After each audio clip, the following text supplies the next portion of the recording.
let's celebrate. There's a party going on right here, a celebration to last throughout the years. So bring your good times and your laughter too. We're gonna celebrate your party with you. Come on now. Let's all celebrate and have a good time. We're gonna celebrate and have a good time. It's time to come together. It's up to you.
I'm on my own, broken and alone. I feel the rain crashing down all around this empty town. I'm searching for the lost. Join us in the heart of personal transformation with Level Up Circle TV, your exclusive gateway to unlocking your inner potential and achieving extraordinary results. This TV show is your secret weapon for personal and professional development, packed with valuable insights, expert advice, and real-life success stories. Are you ready to take the leap and transform your life? Don't just watch, participate. Tune in, take notes, and then take action. The journey to your greatest self starts here. So, get inspired, get motivated, and get ready to level up. Join us and let's embark on this transformative adventure together. Click that remote and let's start making your dreams a reality.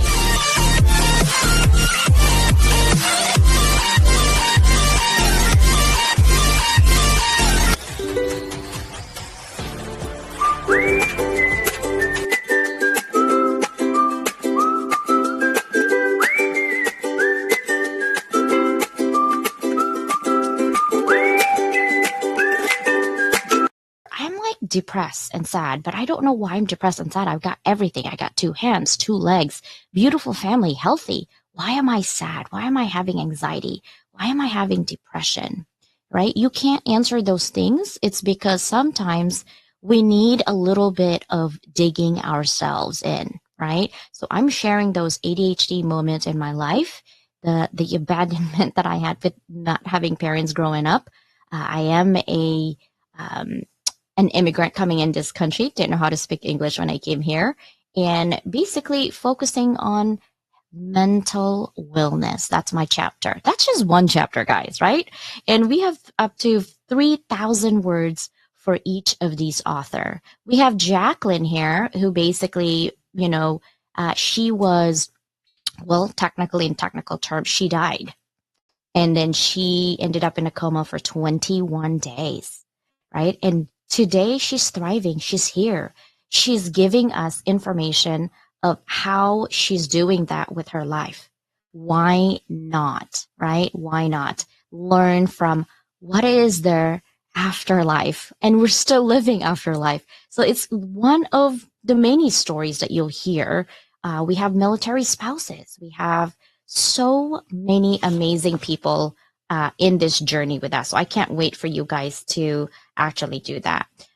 Here, I want to tell you about this one. This is a storytelling strategy for your business. Level Up Academy is providing a mini masterclass, 30 minutes to 45 minutes regarding certain topics. So, for example, right now, starting, it's going to be every Tuesday at 10 a.m. PST.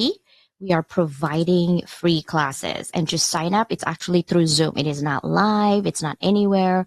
It is through Zoom, and you can sign up. We'll give you the link. Susanna will provide the link, but I also will provide that link to you through the Level Up Academy page. So if you're not hooked up with that, just go to my profile, go to Level Up, and then you'll have to sign up. It's every single Tuesday at 10 a.m. PST. So March 5th is Susanna about storytelling. March 12th, it's going to be me. I'm going to teach you, if you want to go live, how to do live and how to streamline, right? It's all about brand awareness. But how does your brand show up if you don't know what you don't know? So I'm going to teach you technical things that are non-technical users that are using it. I have a huge class of it, but I want to give you a taste of it. Right? I want to show you that it is possible for you to show up on your brand on a budget, right?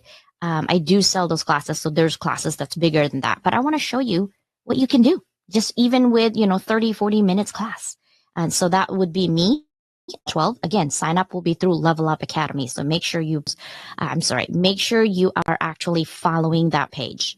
The other, March 19th, I believe, it's going to be Dr. New, and it's all about mindfulness, right? And she is all about calming. As a business owner, we are all over the place. We tend to be busy on a lot of things, and it seems like we're going on circles, right? So she will make sure that we're embracing our growth through mindfulness and alignment for personal expansion. We can't expand our business if ourselves are not expanded in the mind, right? In our thoughts, physically, all of that needs to align. And then on March 26th, we have Dr. Bose, and she's going to talk about accounting, bookkeeping, basically bookkeeping in the new age. What does that mean, CJ? Well, she's going to tell us what are the Uncle Sam, IRS. If you actually own a business and your business is at home or maybe it's somewhere else, what are some of the deductions as a business owners that you can actually put on your business? So we're talking about something you can use for your business and what types of deductions you can use. So every single Tuesday, 10 a.m. starting March, you will see Level Up Academy, level up our community, right? And then, of course, every Sunday, 7 p.m., that's at night, okay, at 10 p.m. EST, I will be providing free courses for you to watch. Of course, there's team replay, but if you are live, you can ask me specific questions within that topic. So that is what we have so far. And I also wanted to share this. Right? If you wanted to be boosted, we are a publicity hub. I provide premium magazines. If you want to be on CEO Weekly, LA Weekly, New York Weekly, Entrepreneurs, Forbes, you name it, I have access to those premium magazines. Yes, those are for pay, but I can give you, okay? I can give you 60% off than most people. I negotiate price because of my YouTube. And as you can see here with YouTube, right now it says 44,000 in there. I think we're almost going to hit 45,000. Just in January, we have about 100,000 views. February so far, we have 90,000. So we're predicted to do the same. So that means we're consistently showing you the value of being publicized with us. We have MP3, we have radio, we have TV, we have YouTube, Facebook, Instagram, TikTok. We're growing that so I can amplify your message. All right. So if you want to engage, I also provide everything for you through levelupwithdoc.com. So I'm here. Happy Thursday. Are you guys ready for Miguel? I know you're like, CJ, this is really not a normal you type of show. Yes, it isn't. because I want to focus on Miguel and I want to help him grow his business. That's what I do in TVs, right? We help business owners do that. So are you guys ready to see Miguel? Let's go ahead and see if Miguel is ready for us. Miguel, are you ready for us? Give us a thumbs up. He is. Welcome, Miguel. How are you? Hi, hello, Dr. Leland. I'm well. How are you Good. doing? Good to see you. I actually highlighted you on community connections on Wednesdays, right? And I wanted to bring you back because I wanted to see how you can help our community in knowing anthropology for your business. And a lot of people actually don't know what is anthropology. So I'm going to kind of give you a definition. And this is my definition kind of providing for you and for our listeners and watchers and team replay. But anthropology is applied to businesses. It offers a deep understanding of human behavior, our cultures, our social structures, right? It's crucial for enhancing organizational performance, product development, customer relations, those just to name a few. And business anthropology uses ethnographic research methods, and you can expand on that later, to gather insights to consumer behavior. And you're like, consumer behavior? Yeah, I actually teach consumer behavior class, meaning what do you do when you actually look to buy a car? Right? There's going to be a descriptor like you're looking for. There's elements, criteria that you're looking for. A, is it affordable? B, is it comfortable? And C, is it reliable? And D, is it safe? And, E, is it affordable to my wallet, right? Those are some of the criterias. But what do you do as an anthropology is you research, right? You research and to gather the information of all of your criterias that you need to make better decisions and create strategies and tactics to get what you want. It's the same for business owners. So those are just a little sliver of consumer behavior. But you also look at the work culture. You look at the market trends. What is trending in the industry and the domain market of your business today? Right? Enabling you as a business owner to design your products, to design your services, to design your marketing strategies that resonate with your target audience. It helps you see yourselves actually from your customers' perspective, from their lens, right? Leading so you can innovate solutions and competitive advantage within your domain market and also industry. But by studying all of these, local languages, lingos, unspoken norms, social dynamics, right? Anthropology provides businesses with the tools so you could create more inclusive and effective business practices. So you could streamline how your user experience is going to be, right? So you could ultimately, what's the point of business without making money, right? Is to increase sales and of course, profit. So Miguel, what do you think?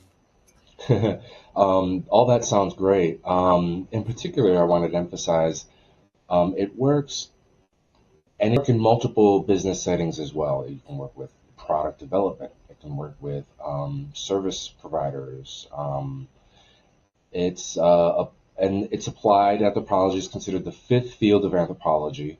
Here in America, it's linguistics, cultural anthropology, biological anthropology, and archaeology. And applied would be considered the fifth, and in particular, applications to business. And a lot of people applied research, they're like, well, what is that? Basically, you're going out, you're applying practices involved in obtaining information. And it's an active, proactive endeavor. And that's essentially just what applied is. You're going about these methods in a practical way for a practical purpose. And that's simply what the applied aspect of anthropology would be. And I love that because a lot of people think, oh, there's a lot of theory in there. How is that going to help my business, right? There's just a lot of mumbo jumbo. I don't even know the definition of anthropology. One of my girlfriend actually said that. I'm like, well, these are the definitions in the academic world because I'm still in the academic world. But it doesn't pay businesses to leave in the academic world applying it in your business. So I wanted to dig deeper today because I know that you have a retainer service that you're providing for our community. Within those retainer services we discussed, I believe you were saying you are wanting to do industry analysis, correct? And like benchmarking competitors or benchmarking customers. Can you elaborate more of that?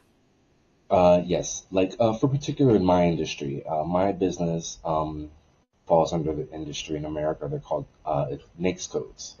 Every industry has, when they file their taxes, they're supposed to know, inform the government what their NAICS codes is, and this is how the government tracks business census data to analyze trends over industries, and this is how the industries are tracked by these numbers, these NAICS codes. My NAICS code is research and development in social sciences and the humanities. And when I was developing my own research plan, there's services out there, pretty expensive. I'm not going to say any names, that have databases to business industry data. And I was referred by business mentors to these types of services. And lo and behold, it was funny. My industry, they didn't have a report for my industry, my particular industry. I guess I was so very niche. I actually called them. I said, hey, I'm looking for a report. This is my industry. How can I obtain it? And they frankly told me they don't have it. And that they wanted to charge me for them to do the research to obtain the data that I myself was seeking to then produce this report for me, which sounded good to me in the beginning. But then I said, will I own this report? And then they told me no. So essentially I was paying, they wanted to charge me for them to do the research, but then them to now say they have this report that I needed, and now they have. And then so I didn't go do that. I went and just did my own research. So that market data I had to obtain myself. And how did I create that report was, finding competitors, comparing the competitors, practitioners in that same industry.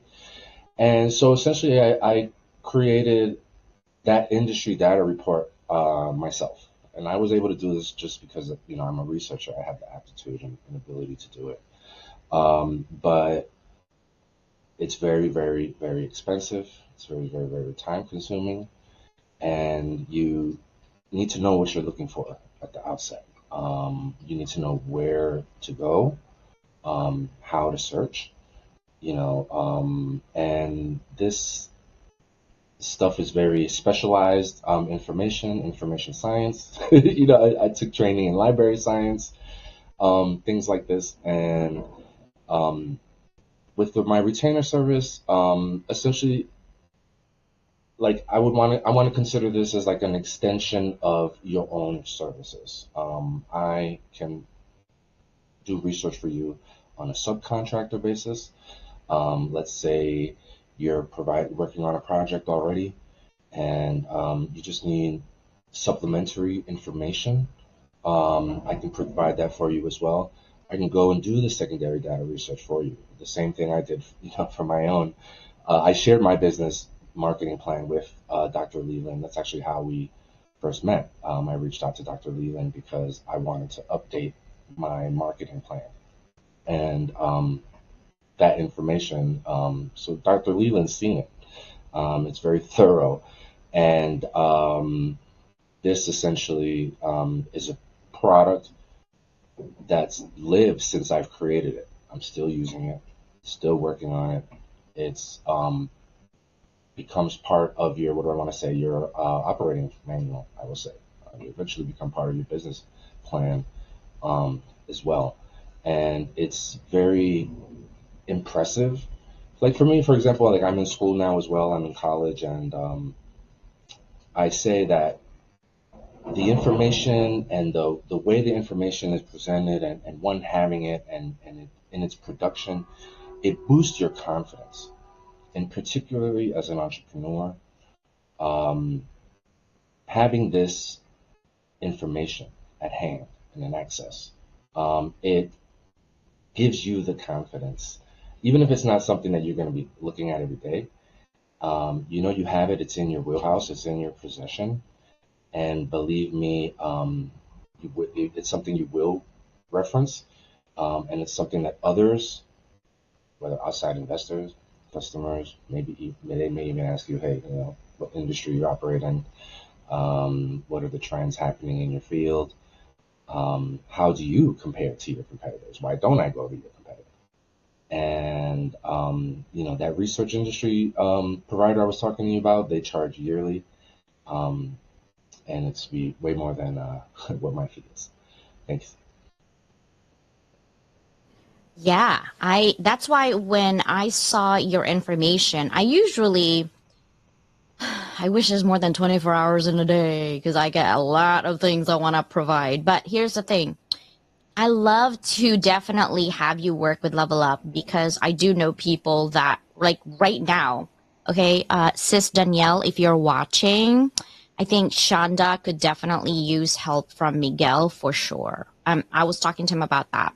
It's because we need to look at research data because if we're going to attract investors, okay, these are not the new founders, guys, that you're looking for, like, hey, we don't have a budget because we're a founder. I know, I'm a founder. I know what the budget looks like, okay? It's kind of slim. I get it. But here's the thing. If you want to level up, if you're at that type of your business right now, we're talking maybe making $500,000 to up, okay? You want to go up and up, obviously. Business, whether you're nonprofit or not, you're still going to need to find person that you can trust to gather data, right? In order for you, even if you're in management right now, in order for you to move on with any project that you need, you're going to need a researcher. You're going to need someone to research information, synthesize this information, put it together so we can present it to CEOs, visionaries, founders, people who is going to be investing in your organization or maybe even want to buy you off. They're going to want data, right? It's nice that we have assumptions or the feeling that we're growing, but most people will need quantifiable data. That means numbers, that means information, right? And you might be able to gather those information, but why do you want to spend time on something, putting together and data mine everything everywhere in there that you don't even probably know where to find that when Miguel is literally here offering his services? He is good, okay? And I don't say that just for saying it. I actually see him synthesize his information in terms of secondary data. Now, let me define when we say secondary data and primary data, and you're like, CJ, what are you talking about? I feel like I'm in college. Yeah, you are in college right now, okay? Pay attention. Primary data is expensive because it takes time to gather information, okay? Let's just put it to medication. Let's do healthcare a little bit. So you're taking a meds for whatever reason. I take Nortec for my migraine. Yes, life-saving. Believe me. A little pill is like $100 each, okay? If you don't have insurance. It is stiff. But you take that pill. You don't even think, how does this pill work, right? What do you think they did to get that pill running for you to take? They did research. They basically tested it.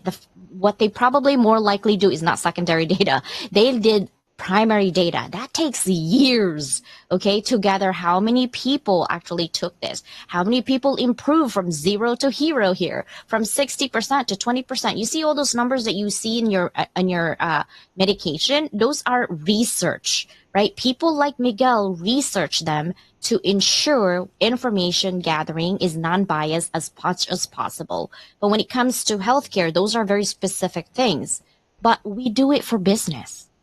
How do you go from level 1 to level 3 in business? Well, if you're a coach and you actually make really good money and you're wanting to know how to do it, what do you do? The first thing you do is you go to YouTube. What are other coaches doing? You talk to your people. What are they doing? Right? Why not have Miguel do that so you can concentrate on doing what you do best? Leave some of those things, if you can afford it, leave some of those things to experts like Miguel. Anthropology is literally just gathering information and data necessary for your business so you can make money and concentrate on doing that, right? Now, Miguel, I do want to ask you this question. Can you share a brief overview of your current research? Because I know you're back in school, but also from your experiences, really, its significance in understanding human societies. Like, I'm sure you have looked at co-op and community, and you want to do that, right? Can you elaborate a little bit more for this? Like one of the first applied projects I did was just a scope, just a general outreach scope. And my question in that investigation was, what are the four human social problems in society? I called that project was the Better World Project, and this was just a probe. Essentially, I asking people themselves. You tell me, what are the problems in the world now happening? And this is an example of, yeah, well, what could be considered market research too, because I had subsequent questions. I had asked about, can you give me some human service providers, that currently know? Can you, describe these problems? This is called qualitative data, where you're giving me verbal information as opposed to just numbers. And then when you're collecting these worded informations, then you have to go and code them. You're interviewing multiple people. You're asking all these people the same questions. That's how you keep it scientific. But you're not going to get the same wording from everyone.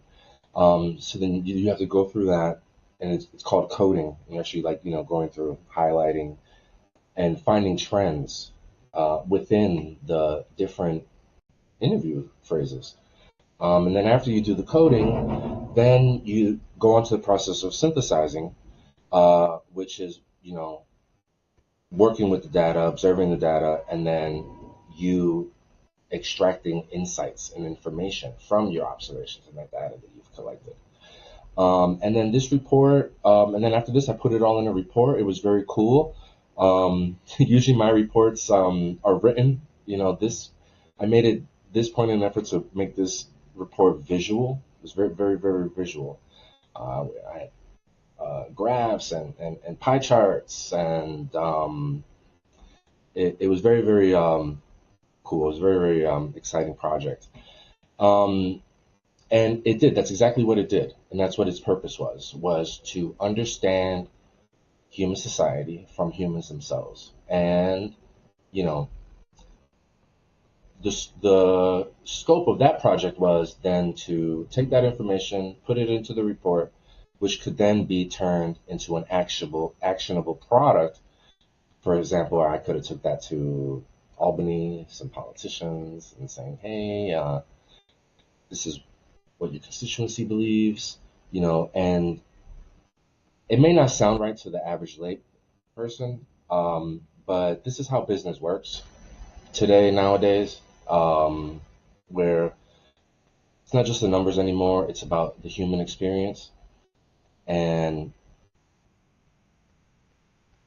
it transcends industry. I will say that much. And then going back to what we were talking about, helping businesses and how this research can help. Like, let's say you don't have any data. You haven't been, you're in a situation, you've been running, operating a business.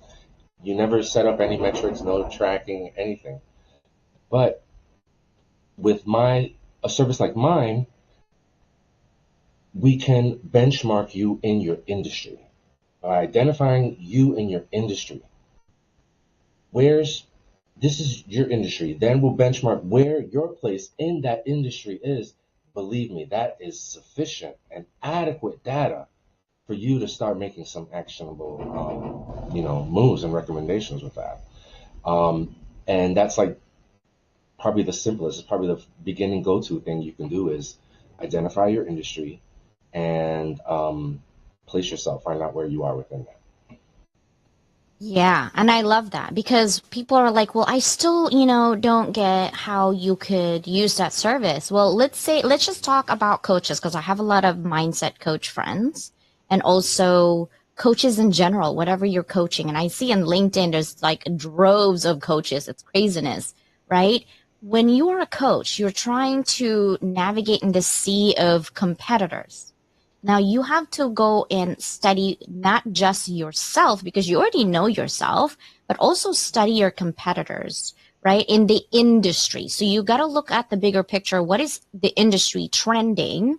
What is the, like right now, everything is AI in tech. That's the tech industry, right? And if you're a business owner, if you're using ChatGPT and Dolly and all of this other AI stuff, that is helping you, but that industry is tech industry. So you got to look at what's trending. Just because you're not an expert on it doesn't mean you should not be knowledgeable in layman's term of how to do it. But what Miguel does with his service, if you're a coach, is improve cultural awareness, right?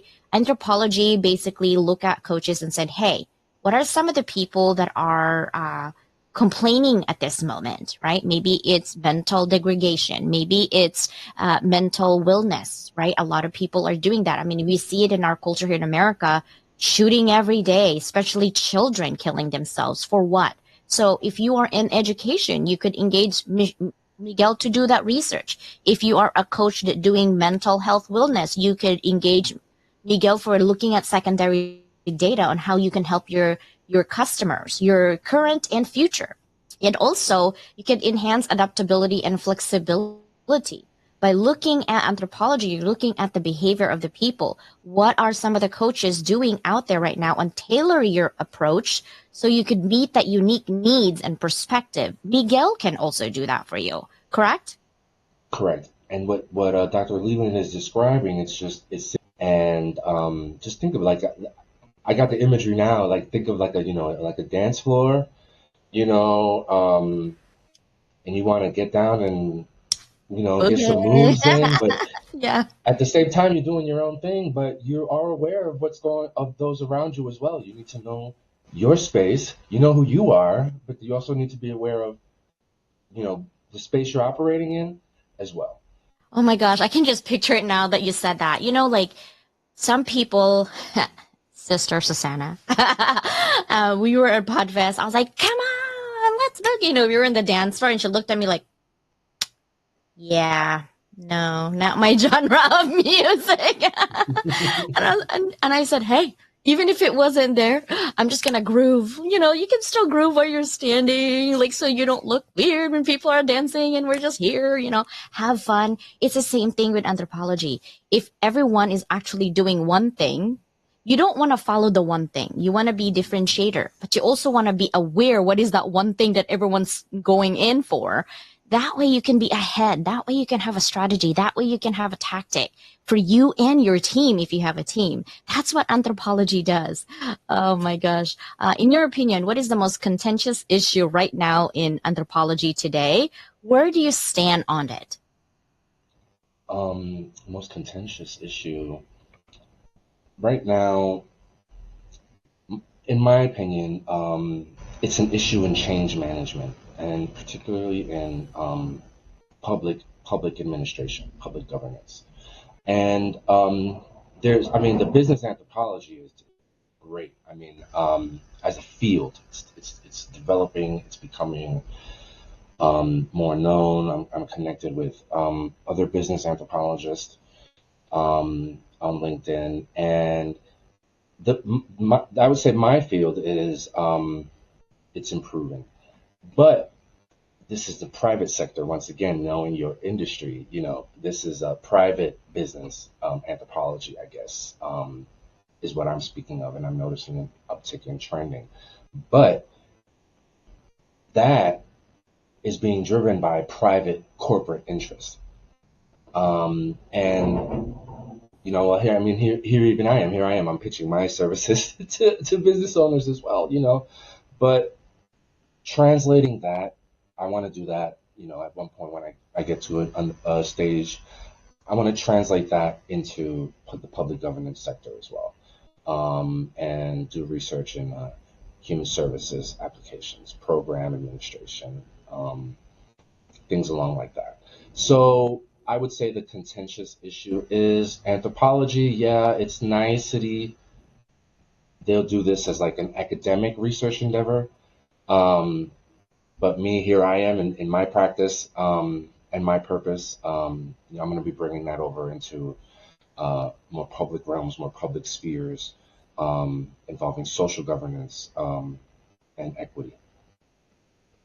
And I love that because the anthropology is very malleable. It could be in any industry. It's just a matter of knowing the basic research abilities. Some of us are very good at research. Some of us are good at presenting those research, but not both. And I love that you are doing both because you can present and you can research. And that is a skill that not a lot of people that I've met have, right? And some people were like, that's just very academic. It isn't, because it actually, academic people, we do work, guys, okay? We do work and making sure that your business is running behind our information. So what does Miguel, and it's okay to pitch your business, because this is allowable in this show, because I'm trying to help you make sure that you can help other business owners out there to get to know who Miguel is and what you do for people, and your services, especially your retainer service, is actually very flexible and it's affordable, right? It's not like if you go to a lot of these big organizations, you don't really know who's doing your research, right? And sometimes you get an account management to kind of like do your research, and it's very hands-offy. Like you just send them the to-do list and then you're like, okay, here's a number, his presentation, and done. Miguel customize it for you. It's more of white gloves, right?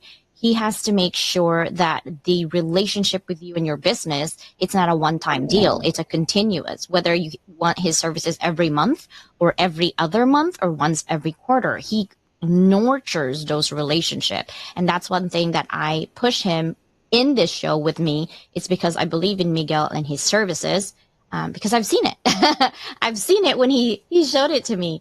I have another question. What emerging trends or technologies do you believe that shapes the future of anthropology, and how should the field adapt? There's, it's funny, this ties in a little bit to what I'm working now in my graduate studies, but it's called a digital turn. There's a digital turn in business anthropology. Business anthropology itself is an emergent field. But anthropology has to do with society, has to do with cultures, has to do with everything. So if there is a shift in the societal paradigm, then obviously, of course, anthropology has to adapt. And I'd say what's trending now overall societally is the digital turn, or the reliance on digital technology. And then so when we're talking about digital technology and society and those spheres, then you have to consider access as well. And digital media, digital technology, it's not, you and I sitting face to face having a conversation, it involves money. There's access to technology, access to the internet, access to platforms, access to services. There's a barrier to the access of knowledge and education of how to work with these technologies. And so there's a tumult, I would say, between the practical aspects of emergent technology and just overall equity across, different classes. Yeah, technology. I have a love-hate for it. I love technology because it helps me streamline my process. I hate technology because it doesn't really help on my thinking sometimes. Like, it confuses me more, right? And what I've found is that when I'm at that stage where I'm like, I don't understand what's happening with this AI stuff, and I'm very good at learning things, right? Like you, I'm also back to school. People are like, you guys are gonna be, I'm like, yeah. You know how people have a career? I'm a student career. being a student is a career for me right now, right? And being a teacher is something that I really love and passionate about, because when you are a teacher, guys, you think, oh, I'm going to be teaching people. I'm going to tell them, what I know. Actually, in the real world, when you're a teacher, you're actually a student, because you learn so much from your students and their life.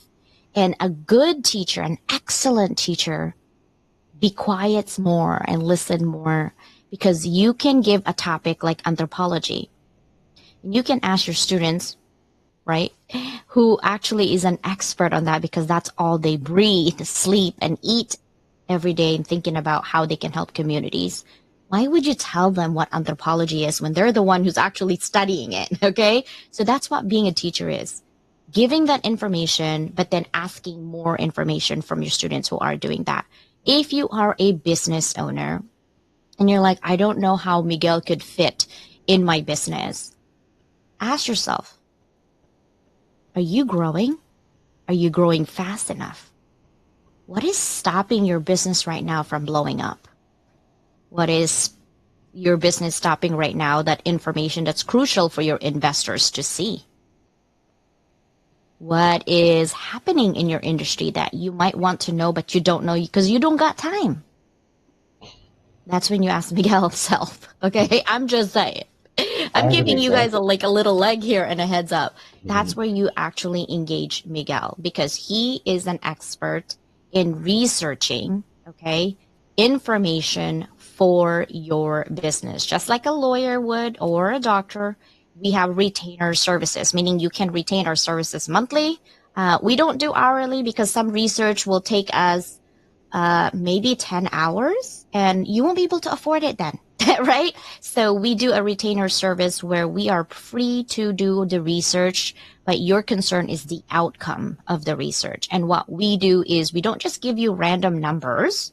You heard Miguel, he does give you a visualization of your results. So in turn, you can tell your team how your business is currently doing and how your business is going to at least projected to grow in the near future, based on the industry trend, using benchmarking and comparative analysis, okay, and market research. I could go on, but we're going to stop there. I wanted to have Miguel the last couple minutes here, because we do have to end in our show. But I want Miguel, tell us what type of, at least one services, we said retainer service, but tell us what other services that you provide for our community that you can help today. I'm launching a new digital advertising platform. It's being developed. My customers are other business owners. That's who I target. I'm a B2B firm. So my services are going to be all wrapped around, targeted towards that customer segment. So my primary service obviously is going to be the research, design, data collection. The digital advertising is going to be my secondary offering, where I will help you with your presence, your digital footprint online digitally, but through other means, not through podcasting, not through through other channels, which are not media, I guess I want to say. Yeah, there are communities out there that Miguel works, right? And also have built relationships with. And so sometimes we don't know what we don't know. And there's 8 billion people, guys. Okay. And so what we do is we collaborate with communities and leaders like Miguel to actually look for other communities within your niche, so that he can reach out to them, so you can engage with them. He's very good community connector. He does really awesome grassroots. He does quick research on things that I need sometimes, like, hey, Miguel, what about this information? And he knows where to find them. So yes, he's your go-to guy when it comes to researching for your business, and also making sure that you show up in communities that you didn't even know existed. Miguel have access to those. So that's what he's talking about when it comes to digital footprint. And of course, his retainer services is mainly for research and industry analysis, and of course, to help you benchmark your organization. Miguel, I want to end this with really a quote, right? I'm going to start and see what kind of quote or even something that you would like our people, our community looking at us and say, hey, what else is there? Right now, I know a lot of friends are in pain, hurting, busy, tired, depressed, excited, angry, right? Resentment, all that things that's coming in. This is what my quote for you guys. This is from Bruce Lee, actually. And you've heard me say this before. It says, don't pray for an easy life. Pray for the strength to endure a difficult one. You are already in a difficult life sometimes right now. You might not be financially. It could be financially. It could be mentally, right? But you are put in that position for a reason. You have to look for that reason. No one can tell you what that is. You have to find that. What makes you happy? What makes you tick? What makes you get up in the morning? Don't say the alarm, okay? But what makes you unique?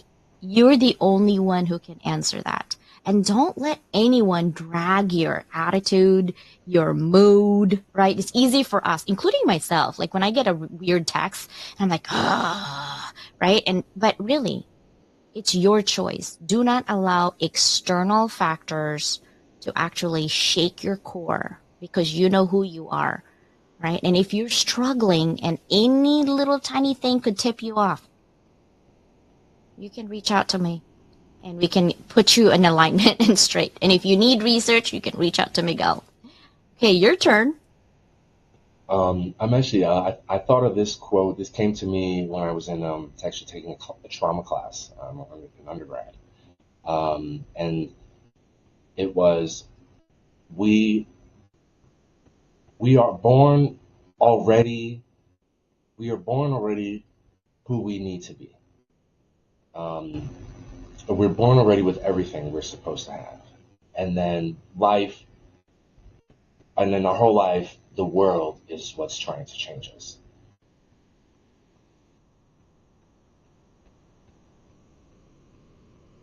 So instead of changing to the world, we are who we are supposed to. We're born already who we need to be. And then it's just the world trying to change us. We just need to bring ourselves back to center and recognize who we are and who we always been. Yeah. It helps too if you're surrounded with people who believe in you rather than the people who always try to drag you, right? Because we can only do so much, right? It's like wear and tear of your car. When it's brand new, it's nice to drive it. When it gets a little bit older, you need a lot of maintenance and you need a lot of money to maintain it, right? It's the same for us. We need a lot of people to surround us who are positive because we already naturally tend to be negative, right? And so when we have a lot of positive people, then we can get to the next level without so much hesitation because we believe in us and then someone else is pushing us.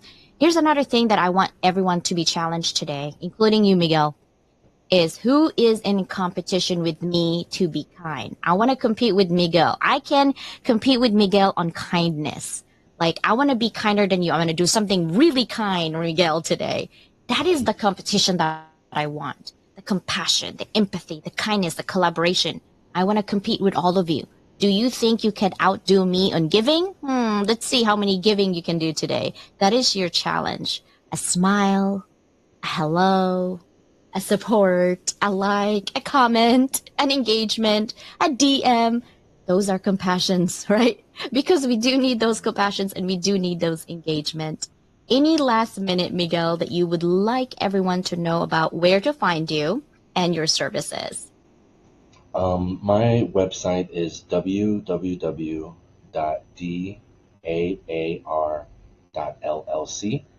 My company is called Davila Applied Anthropological Research, LLC.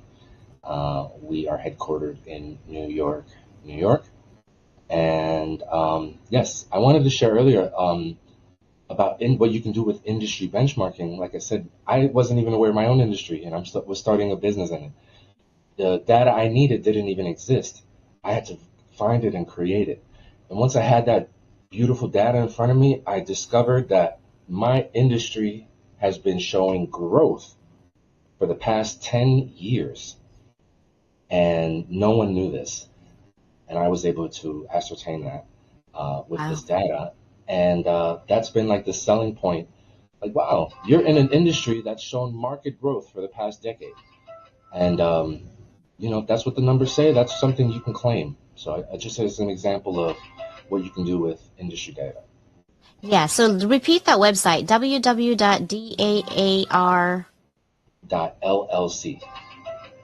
.llc. Awesome.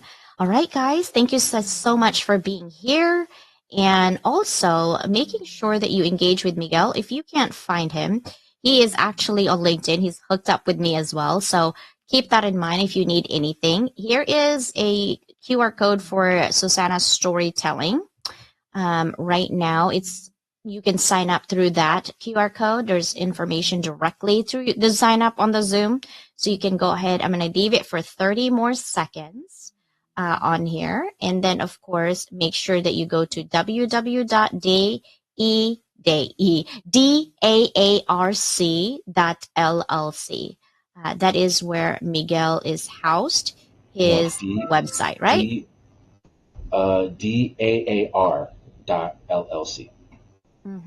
Let's take a look if we can get that QR code for you. There it is.